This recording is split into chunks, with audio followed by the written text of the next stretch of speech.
Welcome to the Legit Football NFL podcast. Brian McFadden here, co-founder of Legit Football. The time has come. Another Super Bowl in the books, Super Bowl 57. An amazing game. Maybe not the ending we all hoped for. We are going to break it down as best we can. My partner in crime, Kevin Phillip Fox. I know you already started talking in the pre-show that, by the way, Anthony, this is the time when you bring him in. There we go. I think Anthony Wayner, our producer behind the scenes, maybe a little hungover, understandably, from yesterday's show. Kevin, you talked a little bit about the pregame that you had a lot to unpack with this first impression from Super Bowl 57. Definitely, man. I think we had the makings of a top 5 Super Bowl, and I think we might have ended up with a middle tier, still maybe top half Super Bowl, still pretty great, 38-35 fireworks, Mahomes' legacy being established and furthered, really. So a lot of great stuff. I'm just excited to talk through it with the boys, man. That's what we're here for, right? 58 minutes of top 5 Super Bowl action. Literally. Followed by 2 minutes of maybe bottom 2. So we will get to that. We've got a repeat champion coming on, Zach Miller from Reception Perception, come to dissect what we just watched yesterday, which, as Kevin mentioned, Zach, was honestly phenomenal. I'm like, this is shaping up to be a classic. Something about that Arizona, the State Farm, the past 2 Super Bowls that have happened there. You're talking about the helmet catch and Malcolm Butler in the end zone against the Seahawks. We were lining up for that, and instead we got a defensive holding penalty. Yeah, it had the makings of greatness, and I think holding penalty on the aside, like we still were treated to a fantastic game. Just didn't get that storybook ending that you want out of a Super Bowl. But we were talking about it before, and I much rather watch that than rewatch the Buccaneers Chiefs game anytime, any day. So I'll take it. I think it was a good time. So just to officially announce it, in case somebody's watching the show and didn't watch the game, which would not make any sense at all. Kansas City Chiefs 38, Philadelphia Eagles 35. I guess we can start with this question, Kevin. Being that 58 minutes were phenomenal, back and forth, the Eagles were controlling the game, but even when they got behind, they came back and immediately answered. There were a lot of questions going into this game about, can the Eagles play from behind? They were, I don't know if it was historical, but they were certainly up there as far as the amount of minutes they led throughout this entire season. They get behind and they answer. It still was enough, but with that 2 minute, where does that rank the Super Bowl ultimately? Do we just enjoy the 58 minutes that were phenomenal, or do we say, you know what, that last 2 minutes just ruined it for me? Yeah, I'm totally an optimist, so I'm gonna choose to still enjoy the Super Bowl. I'm totally gonna choose to still have it, call it a classic. Say I loved it. Classic, but not top 10. Middle teens maybe. We've seen a lot of Super Bowls are close. A lot of one-score games in the Super Bowl, and I think of the one-score games in the Super Bowl, this had maybe the most anticlimactic ending. My goodness. Oh, man. If homie would have just ran in the end zone and had a mental lapse and I just wanted Hurts to have the ball with a chance. Given how he played in that game, I think he established his value. I don't think anybody smart was saying Hurts was a fluke. But I think at this point, there's no question that he's not a fluke, and he's probably going to be a top 5 QB for a while, I think. And that's awesome. He had 122 more passing yards than the NFL and Super Bowl MVP Patrick Mahomes. He had 3 rushing touchdowns, which tied the NFL record with Terrell Davis for most rushing touchdowns in a Super Bowl. It was a Herculean effort. We spent all week talking about, the Eagles are amazing as a roster, but Mahomes is the X factor, and he still was. But ultimately, it was Hurts who was carrying this Philadelphia team. Zach, I don't know who you picked going into this because we didn't have you on the preview show. So give me some insight onto who you kind of were leaning towards pre-Super Bowl and how that reflected in the actual game. Yeah, I think pre-Super Bowl I was leaning towards the Eagles side, but I was very split. And definitely who I was wanting to win. And I talked a bit with my girlfriend before the game, being like, listen, this Eagles roster is better. They are better on either side. But if the Chiefs win this game, it's going to come down to being out coaching the Eagles. And I do think we saw a little bit of that where the Eagles were so hot coming into halftime. Hurts is putting the team on his back. And then Andy Reid and Pat Mahomes just controlled the entire second half. Regardless of the holding penalty aside, they that which last we drive, are going to get to. I'm not I'm broaching sure. that subject yet, but we will talk about it. But that last drive was just a masterclass of coaching. At no point did I feel like they were like, "Oh, we need to get down and score. Like this is our last shot." Like they had a good amount of time on the clock and they decided to use all of it. They weren't rushing down the field. They just got down the field and they wanted to end the game that drive, and they ended up ending the game that drive. But it was beautiful coaching. I think the Eagles made the mistake of letting up on the gas a little bit too much on the second half, where you saw Hertz was leading the team in yards per carry, rushing easily. And then you also saw a lot more Miles Sanders in the second half. You saw a little bit less Kenny Gainwell. It just didn't make sense to me. It felt like they left up the gas a little bit and stopped doing what was working with them so well. Let's break it down by half, because I do think there is a tale to be told for both teams. And you alluded to it a little bit, Zach, about how they both approached the first half versus how they both approached the second half. So the first half, Philadelphia goes out, first drive. KC wins the coin toss, defers. There was already people saying, "Oh, you're the Chiefs. Take the ball, get the lead." In hindsight, what do you know? Andy Reid knows more than us. But the Eagles get the ball, march right down the field with very little resistance, and score the first touchdown. We saw the classic double cheek QB sneak push thing that they've done so successfully all year, all throughout this game, with great success, with one exception, which we'll talk about later. Chiefs go right back and answer, tie the game up. Kevin, actually, that Kelsey touchdown was on Marcus Epps, which was the one person in the Eagles secondary. We're like, well, if there's one weakness here, Cooked him. yeah, Cooked and him. that was not on accident. Kelsey went in motion with the idea of getting a one-on-one. They were playing man, and it was just like he didn't stand a chance. Yeah. Philadelphia goes right back down. By the way, we question what's Hurts' deep ball going to look like. He's had accuracy issues since he came back from the shoulder injury. Looked fantastic, putting dimes, even if they overruled some of the catches. I mean, the throws were right there. Hail Mary. Yeah.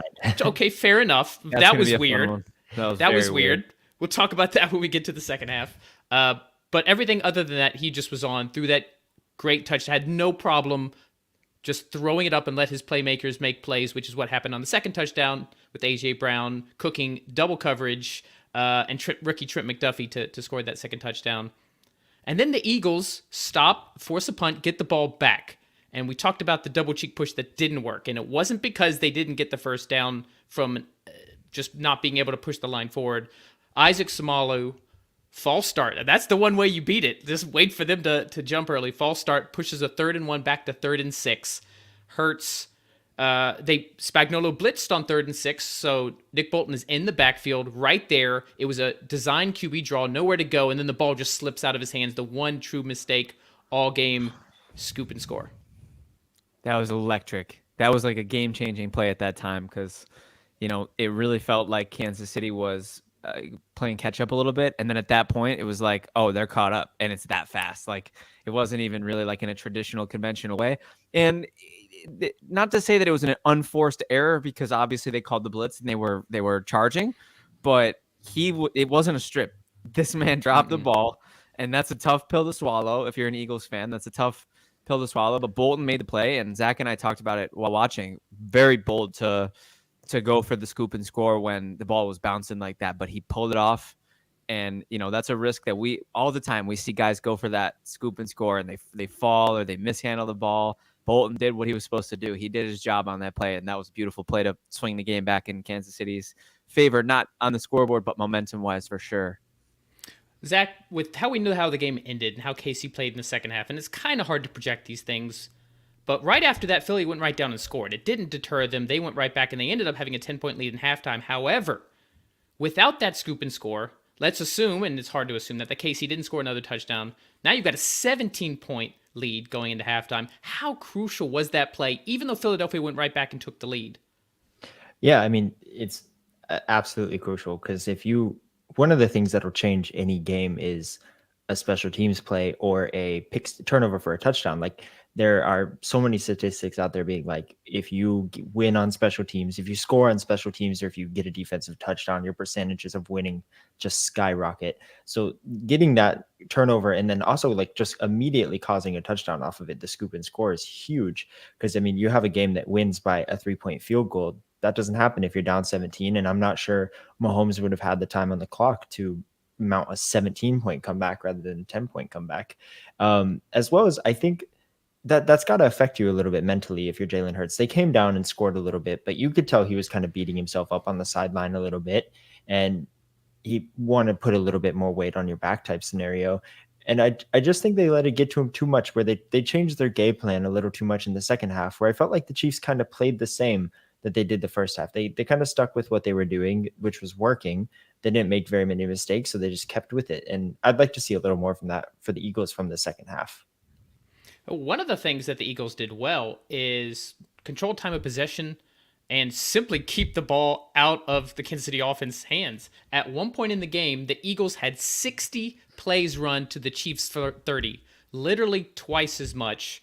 And as nice as that is, that will only work so long because Mahomes doesn't need 60 plays to score. But I want to talk about the running game a little bit, Kevin. You mentioned how they kind of switched things up. So almost no success on the ground outside of Jalen Hurts for Philadelphia. This is something we talked about as something that has been a strength of theirs all year and actually was at least somewhat of a weakness versus Kansas City. How did the Chiefs change that? Like they completely shut down any semblance of a run game for the whole game, essentially. I think Zach said it best when he brought up the fact that, I mean, unfortunately, I'm a big Miles Sanders fan. I have him in Dynasty, but I think he was kind of a liability in this game. And when he was the primary ball carrier, it didn't work out well for the Eagles. And Gainwell and Scott, they weren't much better. I mean, Gainwell was probably the most effective of the three by a wide margin, I would say. But yeah, getting the ball out of Hurts' hands was just such a mistake. And I understand you have to have them respect the threat of somebody else running the ball, but it happened at such a bad time that they just took Hurts off the menu, basically. And then when they did go to Hurts, it felt like Kansas City, that was the only person that they were afraid of. So I think game planning wise, putting the ball in other guys' hands, like, a lot of people the week leading up to the game said, oh, make Hurts be a quarterback and you'll be able to beat him. That's not how it played out. Hurts beat them with his arm. How it played out was don't let anybody else other than Hurts beat you on the ground. And then there you go. Like that was pretty much the winning formula, I would say, on the ground for stopping them, was really limiting what Hurts could do, which then allowed them to hem in on those ancillary weapons, especially Miles Sanders. I don't know he didn't seem like he was hitting holes with conviction. I think he's a fine player, but that was a bad game from him, I would say, for sure. And on the Chiefs side, they did a great job tackling. I got a stat I'll get to a little bit later with that. And I think they made a concerted effort to stop the run. We talked about that on the preview show, Kevin, is what is Spags going to do right up front? Is he going to try to focus on the run and see if Jalen Hurts could beat them deep, because we didn't know how his accuracy would respond with his shoulder injury, and it seemed like that was a concerted effort. So we get to halftime, Eagles up by 10. Teams prior to this Super Bowl with 10 or more points leading at halftime were 26-1. The one time being Tom Brady and the Patriots 28-3 against the Falcons. Now 26-2. So historically, Zach, you got to feel pretty good if you're Philadelphia. You came in short of that crazy fumble from Hurts. Basically did what you wanted to do. Had a 10-point lead against the Kansas City Chiefs in halftime. Feeling pretty good about yourself. And then things changed. Yeah, I didn't love the adjustments they made, to be honest with you. It felt like they had the right offense going out the bat. I loved that they were funneling their targets, just Brown, Smith, Goddard, like each of them had over at least 7 targets in the game. And then that was kind of it. And then Hurts on the ground was gashing. He had double the carries of anybody else on the Eagles team. And it was working for him. I don't love that they made that change to kind of concerted effort to get the ground game running. Like Spagnuolo was really crashing the center on that. Both sides of the Kansas City lines were playing out of their mind, offense and defense. That defensive line was kind of stuffing them up the middle. And it felt like in the second half they came out. I get they're trying to control the ball game, but I think they had some juice in the short passing game, getting those quick offs to Brown, getting them to Smith, just their star players, rather than trying to kind of force that run up the gut game. And I think it kind of hindered them a little bit, where sure, they ran out the clock, but you saw them start to get that 3 and out, which you really don't want to get, and have some trouble moving down the field. I would have really liked to see them keep up that passing game a little bit more with maybe just quick outs to AJ Brown, Smith. You saw a lot of success there.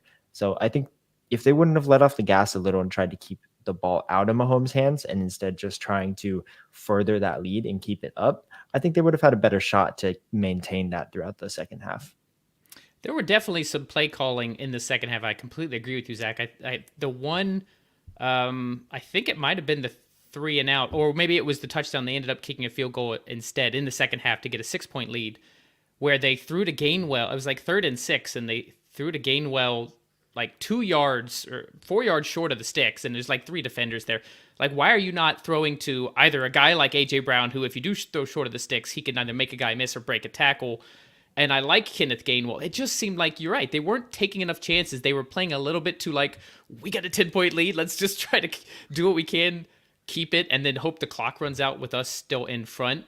Right. Let's And I talk think about they ran up the gut on a 3rd and 7 too as well. And like Yeah. all the announcers were talking about like, oh, it's 4 down territory, like they're playing it. But like, what do you like? I don't care if it's 4 down territory. Like, it's better if you get it in 3. What are you wasting time for? Yeah, here? they made a lot of that 4 down Eagles offense, and I was kind of like, oh, okay, I guess I understand the logic behind that. But yeah, I mean, why use 4 downs when you can do it in 3? I mean, it was really iffy, and I gotta say, I was hoping that they would use the Doug Peterson 2017 Eagles championship script where they just played aggressively the whole time and didn't allow for the Patriots to have any sort of wiggle room or any sort of margin for error, because they were just forcing them to play perfect. And that was not the case in this game. They kind of let them linger just within striking distance for long enough. And Mahomes and Reed are just not the people to leave alive. When you have a kill shot, you take a kill shot. And they didn't double tap. They didn't make sure the zombie was dead, and they died because of it. Nice Zombieland reference There there. you go. I like it. There you go. Let's talk about the lines, because one of the big narratives going into this was Eagles pass rush, 70 sacks on the regular season, one of the most historic sack performances by a team in the history of the NFL. Mahomes hobbled ankle, and in the end, 0 sacks and only 7 total pressures. And the one notable pressure that I really observed was where they got to Mahomes in the defensive holding. Like, they actually got in on him and forced him to throw the ball sooner than he wanted to. Didn't end up mattering in the end. And the other side of the ball, Zach, you mentioned, both lines for the Chiefs worked great. The offensive line did a fantastic job of protecting Mahomes. It wasn't just Mahomes scrambling around. He had time to throw either way. And then this defensive line, especially in the run, they didn't really. I think they were credited with a single sack because like Hurts ran out of bounds. Counted technically. Okay, so that's sack, 2. Yeah. Okay, but other than that, they didn't get a lot of pressure in the pass game, but they were able to stuff the run, especially on the running back runs. So let's dive into a little bit more in the second half. The start of the second half, the Chiefs come out running the ball. So on the other side of it, the Chiefs had a lot of success running the ball. I think they were averaging over 7 yards per carry in the first half. Isaiah Pacheco ended the game, I think, with plus 17 yards over expected. And Andy Reid, even though they're down by 10, he's like, okay, this is working. This can certainly set up our pass game later. Let's just give it to Pacheco and let him gash up certain runs. And it started to work that way, Kevin. Yeah, it was Pacheco for the most part. I mean, he's got that insane, aggressive running style, and I invested heavily in him in Dynasty, and I feel good about it. I have shares of Sanders and shares of Pacheco, so my arrows were going in both directions for Dynasty for that game. But the Pacheco magic was definitely there, and I was happy that they utilized it. There was a stretch in the second half, and I'm glad we're talking about the second half specifically because it really felt like the way that they were utilizing their running backs, Jerick McKinnon at times, I believe they did the Doug Peterson, Travis Etienne play where they bunched it and then they gave it to McKinnon on like a sweep sort of situation. Oh my God, I love that play. It is so beautiful. It was McKinnon as a fullback. Yes. McKinnon was lined up in the fullback, yeah. They were being so creative with their offensive play calling. I think this was such a great display of the magicianship that has been the Chiefs since Mahomes has been their quarterback. And so to see them do that in a game with such high stakes and in a game where they were chipping away at a lead, wow, what outstanding coaching. Zach said it earlier in the day. That coaching was a masterclass. And I'm very happy that was what won the game. even though there should have been a back and forth, whatever you want to say. I mean, we were all hoping for it. We were all praying for it. We didn't get the back and forth at the end that we wanted, but the coaching and the way that they utilize their running backs, the blocking schemes, the offensive line, like the Chiefs' offensive line is so good. And we had questions about Wiley. I didn't see him really at any point in this game being a liability, honestly. Well, it was good play calling. They had a lot of tied in. They went 12 and 13 personnel a lot. You saw a lot of Noah Gray along with Kelsey. So for a few reasons. One, because they like the personal packages and the guys they can get open using that, but also because they add even more blocking opportunities. Let's talk a little bit more about the coaching. We talked about, Kevin, the one of the edges that could pull KC the victory is that Nick Sirianni, first time in the Super Bowl, only second year as a head coach. Andy Reid has been here, done that for two different teams, both previously for the Eagles and now for the Chiefs. And we saw that in the play calling. Let's talk about, I'll go to Zach on this one, actually. Reception, perception, wide receiver. They ran the same play twice for 2 touchdowns. Yeah, I mean, I'd like to say they ran the same play 3 times because that Juju holding call was basically the same thing. And they'd been gashing him all game with that, to where it just we give all the credit to the offensive line, and they played a fantastic game. But Andy Reid was keeping everything short. I think Mahomes' yards per attempt was like 6.7 compared to Hurts's 8. Like, no one was getting those deep passes other than Kelsey, who's just a monster in the open field down there. But they were keeping everything short to the line. His movement, having Sky Moore and Kadarius Toney like constantly crossing patterns, was giving those cornerbacks kind of fits, which is great because the Philadelphia secondary is fantastic. So if you're going to beat him, he's going to have to confuse them a little bit, kind of get them out of spots. And you saw that happen a lot, where you have them crossing the field, one guy getting left, 2 walk-in touchdowns. It's just fantastic coaching with a receiving core that I think is a little lackluster. I'm a big Sky Moore fan, but he's not even close to ready. And you don't really first have NFL touchdown. That was he. It didn't score first all year. NFL touchdown in the Super Bowl. Love to see it. Personally, a huge fan, but no one is an alpha in that receiving core. And I don't know, you just saw a lot of them ghost down the whole game. I mean, Marquez Valdes-Scantling, 1 target, and he was your big free agent acquisition. It was just a masterclass from Reid, getting all those short yard targets, getting the best out of receivers. That's best habit is just being good in the open field. I loved it. And I'll give credit to the Eagles. I really like how they used their wide receivers as well, funneling to AJ Brown and Smith. I think they got them both in open field a lot. Brown made so many splash plays. I think the biggest mistake they've made all season for me is not getting him more targets. I'd like to see him in that alpha, like 13 to 15 target range. And I think you saw that this game, where every time he had the ball, he looked like he was ready to do something. And then he would disappear for just like a stretch of downs where they just wouldn't get him involved. So I think you kind of see that a little bit, where Reid knows what he wants to do, sticks to it, and just makes it happen throughout the game. Well, I like you brought AJ Brown, because I also think when there's such a mismatch, and the Chiefs rookie corners have gotten much better as the year has gone on, but they were grossly I mean, it was never better on display than that touchdown to put it up to 14, and that AJ Brown McDuffie's literally falling down. He just can't keep up with Brown. But I want to talk a little bit more about those 2 plays, because I didn't notice this during. I just thought, wow, what great play calls. Then you start to watch some of the tape and the replays today, and both plays, the way they threw off the Philadelphia secondary was they used motion, but the motion didn't go all the way across. So the first one they did was with Toney. His first catch of the game, by the way, wasn't used all that much. We remember because he made big plays. So he starts to go in motion and then goes the other way. But what the Eagles do, instead of following with him, they automatically shift coverage, not paying attention to the fact that he didn't complete his motion. And then there's literally no one even manned up on him. It was crazy, Kevin. But what I want to ask you is, okay, fine, you got away with one. How does that happen the second time? All they did was do it on the other side of the field with Sky Moore. Same thing, starts to go motion, does not complete the motion, turns back the other way. The Eagles secondary shifts their coverage over instead of having a guy just stay with him the whole time. And then there is literally no one covering him. How does that happen in the National Football League? Yeah, it was insane, because I absolutely love that play. The I'm gonna sweep, and then just kidding, I'm gonna run back and go the other way. It's almost like a pre-snap zig or zag. Like, it's a really creative play call, and having Andy Reid again, just where we could talk about it all night, how great of a play caller he is. But having Andy Reid bring those calls out in those moments was just so special. And seeing those receivers execute those plays, I mean, you need the stop start, right? Because if you don't sell that you're going the other way and then stop on a dime, like really seriously stop on a dime and start sprinting full speed the other way, maybe they caught it and they just weren't able to, their bodies weren't able to communicate with their. I looked, if you watched the Eagles play, nobody's even looking at either of those. I think Sky Moore, there was a little bit more like, oh, crap, look what just happened. But Tony, no one was even looking at him. There was just complete drop, failure in communication.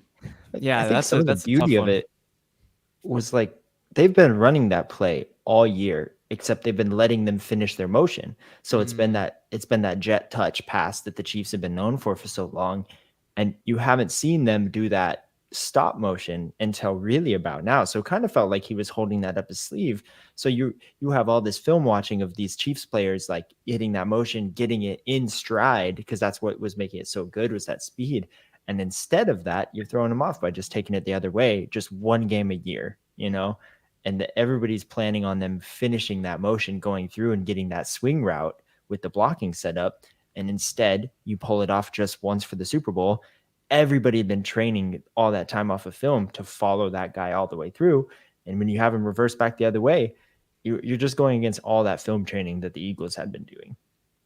But superior coaching can adjust for that the second time. And the fact that didn't happen, I don't know, Jonathan Gannon might be the front runner for the Cardinals head coaching job, but he definitely was not on top of his game there.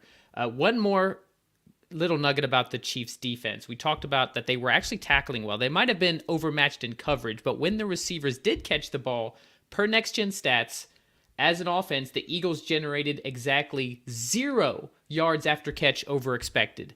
0. Wow.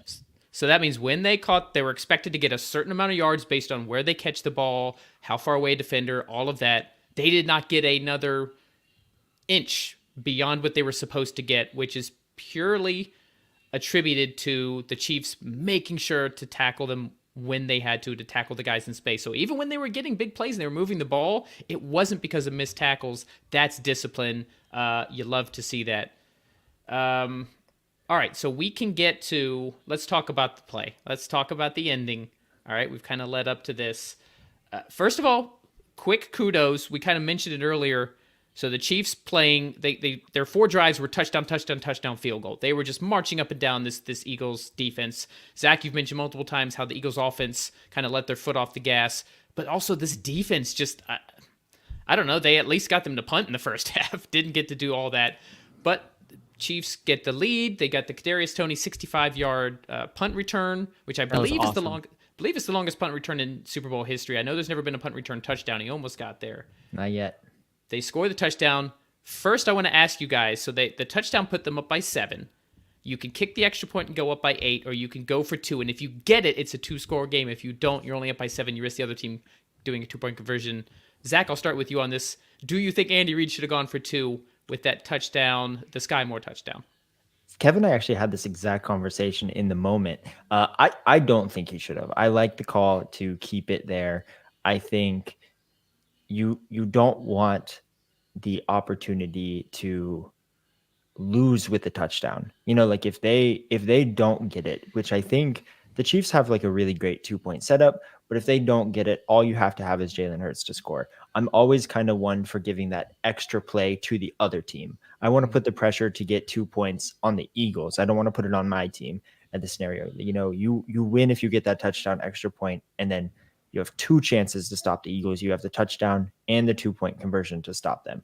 I much prefer that because I think you're putting a little bit faith in your defense of saying like, hey, I trust you guys to go out there. Offense did their job. I got faith with the way you guys are playing. I personally like the call, but I do see how it could not be as aggressive as you want in a Super Bowl. And I'll say I respect the call. I don't know if I can outwardly say that I like the call, because for me, with all due respect to the Chiefs defense, a Jalen Hurts 2-point conversion is the same likelihood of it as an extra point. Like, I'm sorry, he's that guy. You know what I mean? Him inside the 5 and with the ball in his hands. Like, so I thought to myself, you got Mahomes, take the crack at the Mahomes 2-point conversion and the Hurts 2-point conversion odds aren't that different. Take it out of. And I actually like what Zach said about making them do it twice and putting the pressure on them, and they didn't prove to have that killer instinct that we hoped for. So maybe Sirianni might go for 2 for the win if you don't get the 2-point conversion. They weren't playing that way, but that doesn't necessarily mean that in that moment he wouldn't have said, let's go steal the Super Bowl. And like I said, I already like the Hurts odds on a 2-point conversion. So therefore, I do see that side of it, and that's the side of it that the gambler in me and the optimist in me doesn't think about. That like, oh, if you don't get it, you're leaving the door open for that to happen to you. So it was, yeah, I would say that I thought it was a respectable call, not a call that I would make personally, just because aggressive. That's in the Super Bowl, especially. I think that's how you win the game. But I have clearly it didn't blow up in his face. I mean, they did tie the game, but it didn't end up mattering. So. And yeah, in retrospect, it worked out perfectly fine. My gut instinct in the moment was like, go for 2, put him away. But I think after careful review that I'm with Zach on this, that it actually was the right call. Even whether or not they won the game, I think it was the right call. But Philadelphia gets the ball. We talked at the top of the show. This is the first time they've really been trailing for this kind of, to this level of game. And they answer. They go right down the field. Busted coverage, Devontae Smith wide open. He ends up like kind of tripping out of bounds. Didn't matter. They scored anyway. They get the 2-point conversion because, Kevin, like you said, Jalen Hurts, it's automatic. And then final drive, you got a tie game, 35-35 with I think about 5.5 minutes left. And Chiefs just marching down the field, thanks primarily to a 26-yard scramble from a guy who, we didn't even mention that, towards the end of the second quarter, going into halftime, badly injures his already sprained high ankle, and to where he's like visibly wincing and putting his head on the trainer's shoulder, and we're like, holy crap. Chad Henne's warming up on the sideline, who, by the way, retired. Chad Henne, former Dolphin. Congrats, great career. Way to go out on top. Yep, fantastic. Anything is possible. That's right. So we don't even know if he's going to play again in this game. Not only does he come back, but he's moving around in the pocket well. You see a little twinge here and there, but I thought he showed more pain in the second half of the Bengals AFC Championship game than he did in this one, other than that, right when it happened. And then he scrambles and like outruns the Eagles defense. He was pulling away from them to get them in the field goal range in the first place, which is absolutely absurd. So before we get to the end of this drive, is Patrick Mahomes an alien?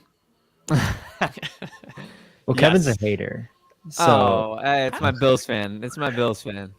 How can anybody be a hater? You got. I mean, I'm just in awe of this guy, and I think he's superhuman. When I'm watching football, Brian, there's a different side of me that comes out. I absolutely respect Patrick Mahomes and everything he accomplishes, and I think he is the greatest to do it right now, and I think he's cementing a legacy to be one of the greatest to ever do it.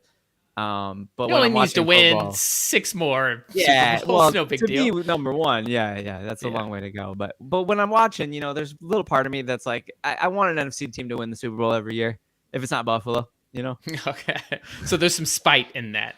Definitely. All right. So Zach, let's hear a non-Bills fan biased point of view. Yeah, I think with ankle injuries, it's always important to remember that the next day is always worse than the injury. Is that when you injure your ankle during a game, you can usually finish that game semi-regularly, compared to the next day is when you see the swelling, when you see a lot of like the hindrance of mobility. So I didn't really have any doubts that he was not going to come back into that game. I don't think he had any doubts. I think he was in a lot of pain, but there's no way you're keeping him out of a Super Bowl at that length. To see apparently did not get any type of pain injection. How is that possible? Man, he had to have as much adrenaline as a human body can have in you at that point. And I think with the game on the line too, the amount of adrenaline you have in your body at that point, you probably just don't feel it. I'm sure it hurts like crazy, but you're just going to run through it. The amount of speed that he had, I think, surprised me, because I expected him to be a little more hobbled than he was, but I'm sure he's hurting now, but during game ankle injuries tend to be a little easier to play through than some other injuries because you won't see that swelling until the next day.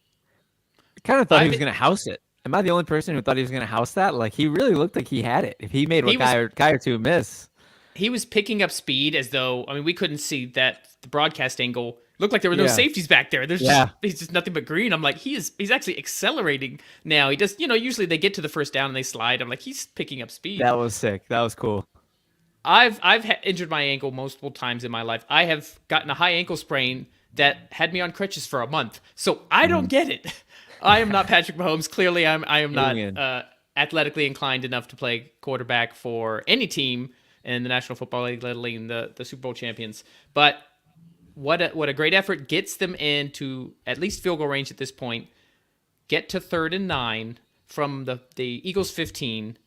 About 2 minutes left. I can't remember if there's just over or just under the 2-minute warning at that point. And the one time the Eagles pass rush significantly affects the play, they get in there, Mahomes throws it nowhere close to Juju Smith-Schuster. It's like 10 yards past. And then a full, I feel like 20 seconds later, the flag comes out. We find out that they call defensive holding on James Bradbury, automatic first down, and then they just milk it until they can kick a field goal. Jerick McKinnon, hats off. First of all, hats off to the Eagles for clearly just trying to let him score. Yeah. And then hats off to McKinnon for having the wherewithal to get down. But let's talk about the defensive holding. Kevin, I'll start with you on this. What were your thoughts in the moment? You can tell us your biased Bills thought first, and then we can have your more rational thought now. No, I keep that for the most part. I keep that unless we're talking about the Bills. But in a game like this, in that situation, yeah, I think if this is week 7 and it's a 1 p.m. game and that call affects the outcome of this game, I think I'm like, oh, that's a bummer. I could see where that's holding. Okay, yeah, that's okay. Okay, congrats, good win. But in the Super Bowl, in that moment, with all the eyes on in the world on that moment and on those players, and it really just felt, because letter of the law, it's a hold, right? Like letter of the law. There was a grab, there was a hip thing, there was a tug. Right. There's enough there, letter of the law. And I'm never gonna say the NFL's rigged. I love the script jokes, but we all know that they're jokes, at least the smart people. So, I'm not a fan of people who are saying it's rigged, it's the Chiefs, yada yada. But that was a tough pill as an NFL fan to swallow, knowing that this epic season that, Brian, we've been talking about for weeks, ever since I started coming on the show, how amazing this season has been, how amazing the quarterback play has been, how we're excited that defenses have some answers, and for it all to come down to that, and to see the final 2 minutes of the Super Bowl consist of multiple quarterback takes 3 steps back and stands it for as long as they can before they take a knee. It's like, man, that is just such a punch in the stomach as an NFL fan, as a football fan, as somebody who wanted to see what Hurts had in the tank, because that's the biggest moment of his life, of his career at that point, and we didn't get to see it. So that's my thoughts. Here's my question, Zach. Specifically, that was the only defensive pass interference or holding call all game. I'm in a complete agreement, and in the moment, I was in agreement with Kevin. I'm saying, well, technically, that is a hold.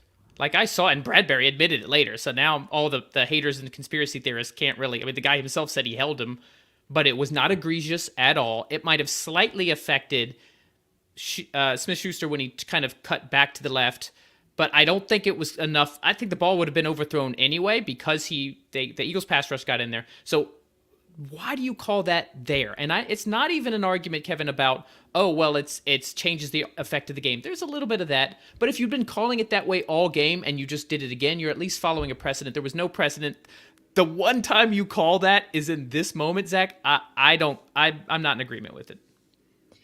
Yeah, it's hard because I am all for consistency the same way, where I'm like, okay, you don't change the rules for the last 2 minutes one way or the other. You don't say, oh, we don't call holding calls in the last 2 minutes, even though we've been calling them all game. But then you don't want to do the opposite either. You don't want to say like, hey, we're going to be extra. I think it's tough, because when you're watching as just like an eyes of an NFL fan, you're like, oh, it doesn't matter. They have 2 minutes left. What's a holding penalty? Like they can go. Like in the moment, you're like, well, the Eagles still have a chance. That realization doesn't necessarily set in until after the call is called, where you're like, oh, they can actually they can end the game here if they don't they fake the score, they take 3 kneels, they like there's a lot of different going on. I think there's also something to stay with how blatantly alone Juju was at the field, where they really sold it very well to where he cuts in, cuts back. He's the only one over there right in front of the ref. Mahomes knows he's going to throw it away. Instead, he saw the hold, flicks it up in the air.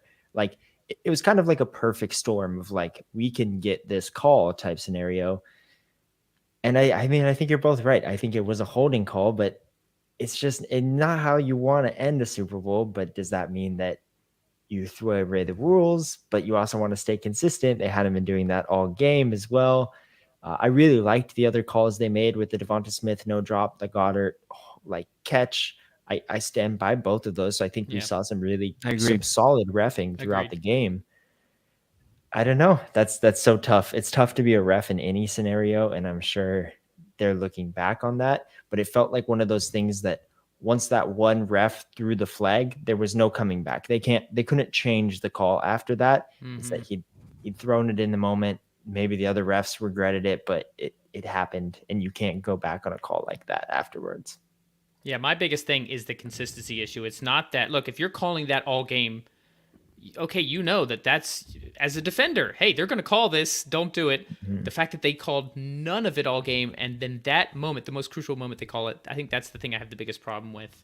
Bradbury brought that up too afterwards. He was like, yes, it is a hold, but they'd been letting us get away with it all game. I was hoping they'd throw a blind. It's like you add that second part in there as well, where he's like, yes, I know I did hold, but it's been happening all game. We thought that was where they were playing. I find it kind of ironic, borderline poetic, that the season ended on that kind of a call, given how much of that officiating, officiating has... Roger just told us officiating is better than it's ever been. That. I was going to bring that up because I covered that on the Legit Football TikTok last week, and I thought to myself, really? We're really going with that, commish? Like I like the confidence. But it's almost, it feels like a politician. Like you're just kind of selling me a lie. Like, don't do that. Like, don't tell me that it's raining when we all know what it really is, sort of thing. Here's what I feel it robbed us of. And you mentioned this a little bit. You started to talk about this, Kevin. We talked about this at the top of the show. This, I think, had the makings of a top 5 or better Super Bowl. It was just all season, as crazy as the season was, we got the two best teams. No one can argue the two best teams played in this game. And then they played like the two best teams, going back and forth, trading leads at the end of the game. MVP-worthy performances from both quarterbacks. Gutsy play calling, maybe more so on the Reed side, but Sirianni, the fact that he kept going for it on fourth down, there was a little bit of that too. You had everything you wanted. A special team 65-yard return. You had the one you had a little bit of everything, and then I feel like we didn't even get a chance to see that because Hurts didn't get that last drive, and they would have only needed a field goal. So I'm pretty confident with the way they moved the ball, assuming they didn't do any stupid play calling, that they would have at least gotten field goal range, and we didn't get that. Instead, we got what Zach you mentioned earlier in the game, maybe the most depressing Hail Mary to ever end a game. I don't even I didn't even see any Eagles jerseys, any green jerseys in the field of play in the broadcast angle when he threw that. No, for a guy that can squat 600 pounds, you want to hope he could get it down to the. But I mean, no shot on Jalen Hurts. That's a tough throw and in a tough scenario. But so why not do, I know they're not super successful, a hook and lateral type play, not like what the Cowboys did, more like what the Dolphins did in the Miami Miracle a few years ago. Get it in your playmakers' hands. At least see, maybe you get lucky. But if they had the ball at like the 25, 30 or whatever, maybe a little bit more because it was a squib. Your quarterback's not going to reach the end zone. It wasn't even close. Why are you just calling that play? Why is chuck it up and hope to get lucky a better scenario than just having some sort of scripted play? Did they not have a play ready for that scenario? They may not have. I don't think a lot of teams plan on having. I think a lot of the Cowboys had something ready. It was a horrible plan, but they had something ready. I think you have something ready, and I think there's something along those lines that could have happened. I think the Chiefs took some things off the menu, and I genuinely think the ball slipped out of his hand. I think he was ready to uncork the hardest throw of his life, and I think he tried to aim the ball or push the ball too much, and because we've seen him hit some beautiful long passes. That was like 40 yards down the field, and it it double hopped before it got to a person. Like, I don't think that was. I think Hurts thought he was going to put that one towards the end zone, and I also wouldn't be surprised if there was a couple people in position that were just taken off the menu by the Chiefs. It was, yeah. In the moment, it just was like it was a whimper to end one of the greatest games we've seen on. If you've ever tried to throw a 50-yard pass, you know that sometimes you can put everything you have in the tank, and then all of a sudden the ball goes 30 yards. And you skip but if you it. just try and flick it, it'll go 50 yards. That's literally what I thought it was. Yeah, I agree. Yeah, it just happens like that. It's unfortunate. Tough stage for it to happen on, but we mentioned earlier Jalen Hurts was the Eagles' entire team in here. He had 374 of the Eagles' 417 total yards. He was the Eagles. This was Jalen Hurts. We thought it was going to be Mahomes versus the Eagles. This was Jalen Hurts versus the Chiefs. Yeah. So in part, I would have to see him get the MVP in a winning effort would have been fantastic. Mahomes is amazing. I love watching him, but just how well Hurts played. And there were questions still going into this game. Oh, they had an easy schedule. Hurts is a product of his system.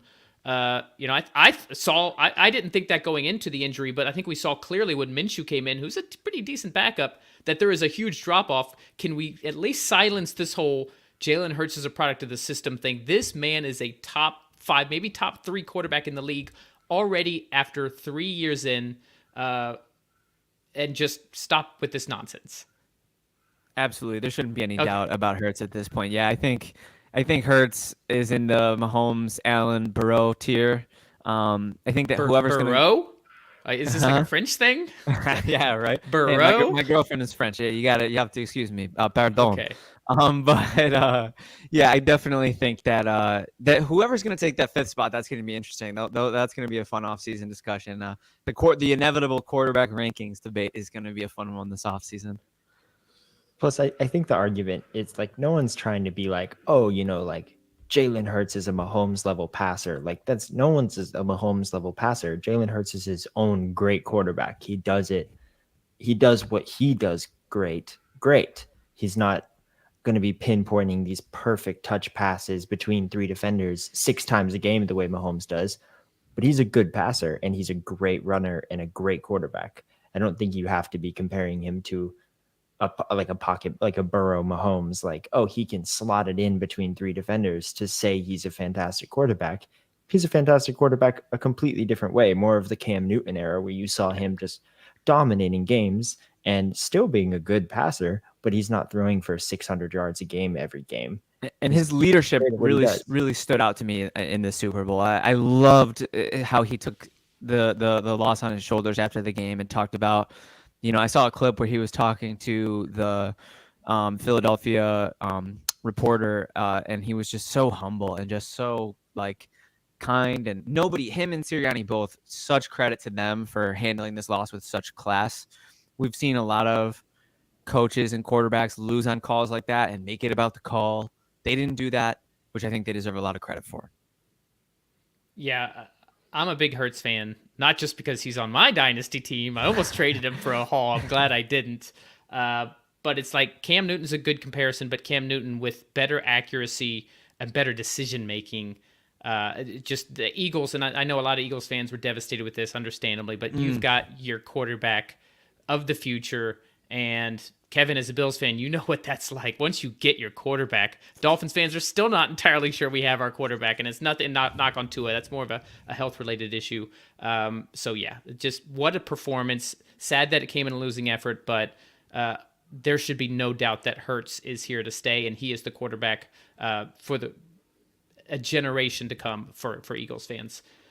Quick comment on the playing surface, because these guys were sliding like it was, summer in the backyard in the 90s. Nice. How does that happen in the Super Bowl? How is the Super Bowl playing surface so bad that Isaiah Pacheco slips when trying to do a touchdown dance? Yeah, that's an interesting story too, is because the grass, we were talking about, this is $800,000 grass. They've been prepping this grass for 2 years in Arizona. They roll it in and out of the field every day to get sunlight. They put so much work and effort on this grass, and it's like some weird hybrid grass solution that they haven't played on yet, but it's supposed to be like the top tier grass you can get. And then every step, an entire chunk peels up out of the ground. Like, what are you doing? So And the I saw, Cardinals didn't play on the surface. This was introduced for the Super Bowl. yeah, I believe I read a story about to where, so this specific field, they've had prepped for 2 years Gotcha. in Arizona. So it has never been played on before. They just have been growing it for 2 years, having it ready for this game specifically. And then it just ended up like that. How it was so embarrassing. often. We saw the kickoff. The dude almost busted it. He almost hurt his ankle. We saw it on countless number of routes. We saw it on countless number of plays where guys were getting ready to make cuts. I believe Sky Moore had a nice little slip and slide on a pretty open run.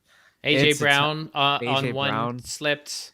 It's a Dallas tough Goedert, pill to swallow yeah. for the league because I mean we're talking about the film slit turf that everybody's trying to outlaw, and they come out with this innovative solution that's worse. What are you doing? Come on, Yeah. that's an L. That's a huge L for the league. Well, you saw the kicker slip on just trying to kick the ball. He Horrible. couldn't run up. And you got to wonder how much that played into like defensive line play. Like those edges just really thinking have to that. get low and like turn the corner and like twist their body. If you can't get a good footing on that, it's really going to affect how much you can get that pressure off the edge. And that was an X factor for Philly. And the fact that that didn't manifest is sure due to the KC offensive line, but I'm with you, Zach. I was just thinking that that field at least had to play some part in their effectiveness off the edge.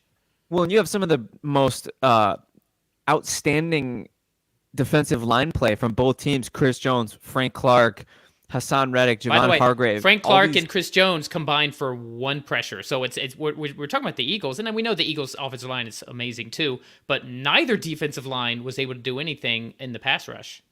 And I was going to say all those guys. I don't know if they had any tackles for losses among the. I think there was maybe one tackle for loss in the whole game, maybe two by both teams. Again, we talked about sacks. There was no tackle for losses. I don't think the defensive lines were getting the push that we're used to them getting, and I didn't even think about it until now. But I definitely think that turf had something to do with it. Yeah, it's interesting. You should, when you get time, go read the story ESPN posted on like how this grass came to be, because it does feel kind of like a missight to have an entire new grass that's never been played on before be the Super Bowl grass, because it's supposed to be fantastic. Like, you should test this out before. You should absolutely test that. That's they've crazy used it for notion to me. They've used it for like golf and like golf stuff, and it was like, oh, it's fantastic grass. Oh, it's like, okay for golf. So let's play. Guys Super were just tripping on divots. That's all. That's what it was. Tiger's not juking anybody out of their shoes out there. Like, we need to test this beforehand. That's so wild. At least that's one of those things where it's like, okay, both teams can't do this, so it's not like right. The Chiefs have a great defensive line as well, where it sucks because like maybe the game would have been different, but at the same time, like they both adjusted well, played the game. They're athletes. They did it. Yeah. All right, let's put a bow on the game, and we can take a quick bird's eye view of what this means for both teams, whether it's next season or in general. Throw out some dynasty talk if you want to. Kevin, I'll let you start. Final thoughts on Super Bowl 57? Definitely. Had the makings of a top 5 Super Bowl. I think it's gonna rest somewhere in the top teens. Still top half. Still a great game. 38-35, fireworks back and forth. You had the works. I think this really solidifies Mahomes' case. I think Mahomes has gone from being the greatest of around now to the greatest conversation of all time. Not like number 1, but like top 5. I think you could start thinking about that, which is crazy because he's 27 years old, but that's 2 rings in 4 years as a starter, 5 years as a starter. That's madness. More than Rodgers, more than Breeze. Yep. That's no joke. So that's a really interesting and it's going to be a fun storyline to track, and the hater in me is burning on the inside, but the NFL fan, the analyst in me, I'm loving every second of it. I love watching greatness unfold. And it's easy now that Brady is retiring to acknowledge that greatness as well, because I also had the Brady hatred as well. But this Super Bowl for me, for Mahomes, kind of feels like the Falcons Super Bowl for Brady. I know that was much later in Brady's career, but there wasn't a case for Montana anymore after the 28-3 comeback. I felt like Brady solidified, okay, he is the GOAT, and that's it. And now I feel like Mahomes, we can say, like, everybody's going to say every year they have a new crush, they have a new darling. There's going to be the Burrows and the Allens and the The Hurts and Herberts.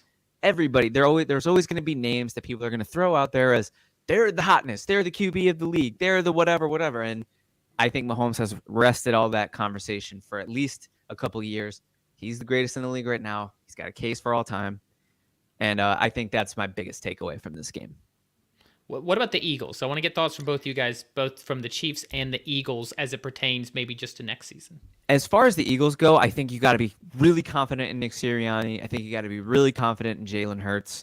I think the A.J. Brown and Devontae Smith revelation at receiver is just incredible. Goddard stepped up. You know, the offensive weapons are there. They've been great in defense all year. I think maybe they're going to have to take a page from what I hope to God the Bills do, which is maybe learn to be a little bit more aggressive in the playoffs, at least because they haven't really been battle tested. Let's be real, in these playoffs, they haven't really needed to grit one out. You know, both of their wins in the playoffs were kind of dog walks.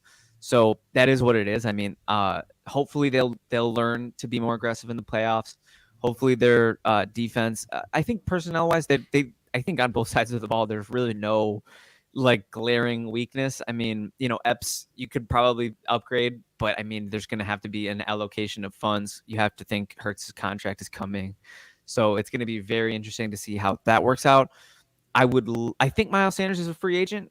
Correct me if I'm wrong. Yes. I was gonna get Zach's thoughts, and then I'm gonna go through the list of Eagles free agents. I was gonna say, I think maybe that's my last thing I'll say is maybe let him take a walk. But I'll end on that. I think you might be a little too confident in what the Eagles have as like a foundation. I mean, I think their offensive foundation is phenomenal, but they did go a lot. Like I'm sure, Brian, you'll pull up the list, but they have a lot of pieces that are walking. I think they'd be smart to let Miles Sanders walk. They need to have a fix at running back there. I think that could have been a big boon to their offense throughout this game. Kelsey is getting up there in age on the offensive line, so you have some questions around there around longevity of what you can do. And the Eagles haven't always proved themselves to be the best drafting football team. They did a great hit on Devonta Smith, traded for A.J. Brown, but they haven't been able to draft wide receivers. They've had issues in the past drafting quarterbacks. Hurts is just a steal in the second round there. But you do have some longevity questions for the Eagles. They need to prove that they can build a dynasty, whereas I think this game, like you said, solidified the Chiefs as the next dynasty. I'm a big believer in like door open, door close. You see Brady walk away. I think Reed and Mahomes is the closest thing you have to a Brady Belichick right now, to where the Chiefs have proved they can kind of rotate players in. They have a lot of young players on defense, but they really need to sort out their wide receiver room walking into next year. I think that is a big area of issue with the Chiefs right now. All right, so let me go through the list of key, because there's 20 free agents on the Eagles. We're not going to list all of them, but a lot of them are key free agents. Howie Roseman did a lot of one-year deals when he was bringing in these veterans, especially on the defense, I believe, right? Exactly. Most of them are on the defensive side of the ball, and some of these names aren't one-year deals, but they are veterans who are getting up there in age, and they may either choose to play again on a smaller deal or just retire. Fletcher Cox, Robert Quinn, Brandon Graham, Javon Hargrave, Jason Kelsey, 36 years old. James Bradbury, Isaac Smallwood, another guy from the offensive line. He is 29. Kazir White and TJ Edwards, they're two starting linebackers. And Ndamukong Suh, Linval Joseph, they brought those guys in mid-season to help shore up the middle. Talked about the running backs, both Miles Sanders and Boston Scott, both free agents. Chauncey Gardner-Johnson, what a great addition he was. They traded for him from the Saints. He is now an unrestricted free agent. Their backup quarterback, Gardner Minshew. There's a lot of decisions for this Eagles team to make. They do have a great foundation on the offensive side of the ball. A lot of questions now on the defense side. I agree, Zach. But even on the offensive line, if Kelsey retires, if for some reason they don't bring Somalu back, suddenly this historically great offensive line, it has some chinks in it. Running back is a huge question. I actually really liked how Gainwell ended the season, but they need to address that. And they need to address it by bringing on someone else, probably in the draft. This is actually a really good running back draft from what I'm seeing. So there is some Bijan to the Eagles. I'm seeing a lot of those connections. I have seen a lot of that. I think that'd be a bit of a mistake, but I think they can address that position in the draft. The defense is the main concern. I think Howie really hit we may not have drafted the best defense, but then he traded for the best defense. He got all the pieces, and he can't bring them all back. I mean, Bradbury was a great pickup. Chauncey Gardner-Johnson is like the embodiment of the Eagles, Mm-hmm. and you can't bring all of them back. He doesn't have the cap space to do it, with a Hurts deal kind of also looming near in the future. It's going to be interesting. They're going to have to really rely on drafting some younger replacements to build a sustainable financial dynasty. And we haven't really seen the Eagles been able to maintain that. You know, they had the Super Bowl a couple years ago, and then were one of the worst teams in the NFL immediately after.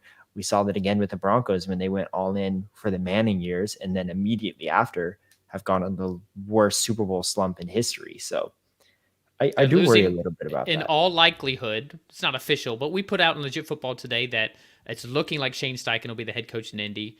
Jonathan Gannon, certainly a front runner, if not the likely candidate for head coach in Arizona.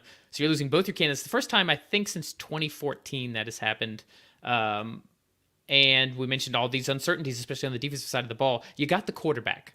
You got the wide receivers. You got the tight. You've got the weapons. You built the offense right.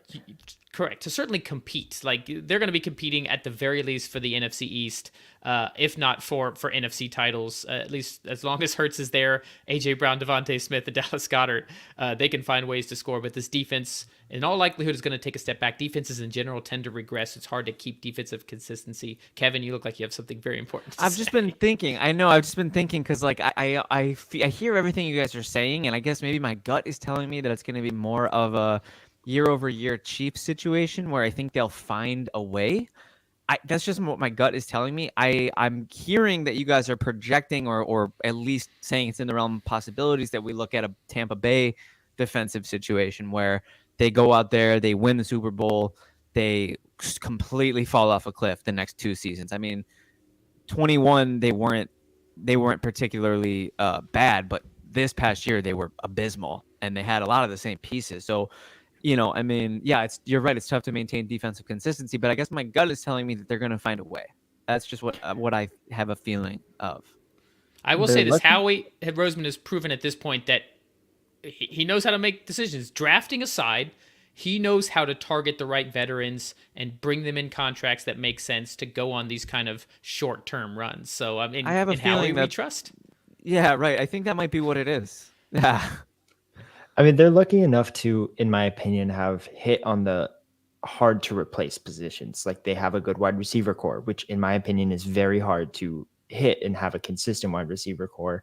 They have good defensive ends. They have a solid defensive interior. Fletcher Cox leaving is going to be sad, but linebackers in today's NFL are a bit more replaceable because they hold less of a role. They drafted Jacoby Dean in the 3rd round, who I thought was a steal because of those injury issues.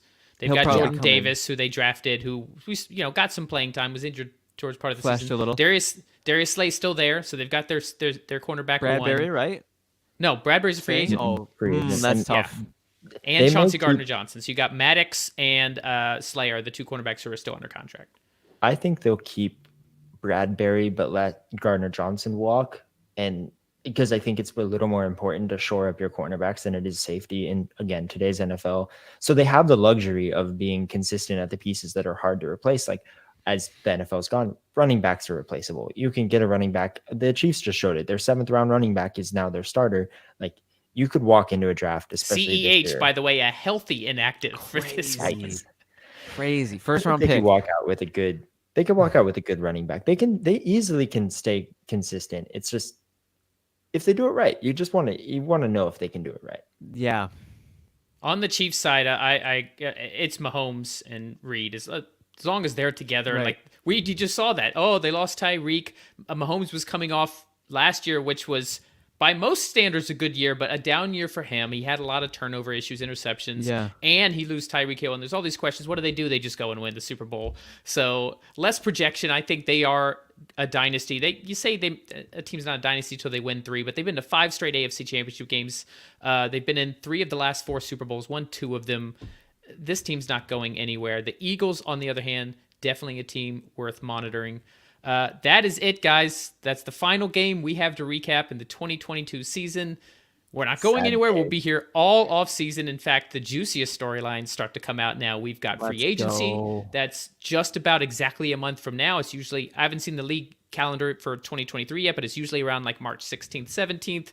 Right after that, you've got the draft about 4 to 5 weeks later than that at the end of April, which is in Kansas City this year, I believe. Training camps, OTAs. We're going to be covering all of it right up until we do this all over again at the start of the 2023 season. Woo! Kevin Phillip Fox, thank you as always for joining me. We'll have you back. You'll be with us every Monday and Friday as we do the Legit Football NFL podcast. Zach Miller, thank you once again for joining us. We'll have you on whenever you're available. You just let me know. And happy to be here. We'll bring you on because at the end of the day, it's just fun to talk ball. Thank you all for listening, watching, subscribe, like, do all that fun stuff.